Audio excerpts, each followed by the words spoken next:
Padmavati shopping centre સામે આવેલો ફુવારો છેલ્લા ઘણા સમયથી બંધ હાલતમાં હતો.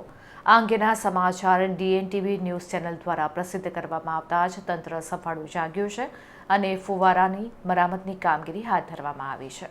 ન્યાય મંદિર પદ્માવતી શોપિંગ સેન્ટર સામે છેલ્લા કેટલાય મહિનાઓથી બંધ પડેલા ફુવારાઓ અંગે સમાચાર પ્રસિદ્ધ કરવામાં આવ્યા હતા. આ કાળઝાળ ગરમીમાં પક્ષીઓ માટે પાણી પીવાનું કોઈ સાધન ન હોવાથી ચિંતાજનક સ્થિતિ ઊભી થઈ હતી. ત્યારે વડોદરા મહાનગર સેવા સદનના ગાર્ડન શાખાના કર્મચારીઓ સ્થળ ઉપર આવી પહોંચ્યા હતા અને સફાઈ કામગીરી શરૂ કરાવી હતી. તો કર્મચારીઓ દ્વારા ફુવારાની આસપાસની સફાઈ કરવામાં આવી રહી છે. આ સાથે જ પાણી ભરવાની તથા ફુવારો ફરી શરૂ કરવાની કામગીરી હાથ ધરવામાં આવી છે.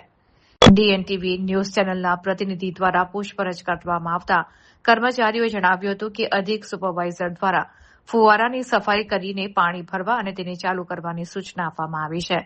ત્યારે ડીએનટીવી ન્યૂઝ ચેનલમાં સમાચાર પ્રસિદ્ધ કરવામાં આવતા જ તંત્ર હરકતમાં આવ્યું. તો ન્યૂઝ ચેનલમાં આ અંગેના સમાચાર પ્રસિદ્ધ કરવામાં આવતા જ તંત્ર હરકતમાં આવી ગયું છે અને હાલ સફાઈની કામગીરી હાથ ધરવામાં આવી રહી છે. ત્યારબાદ પાણી ભરવાની કામગીરી ચાલુ કરીને ફુવારા ચાલુ કરવામાં આવશે.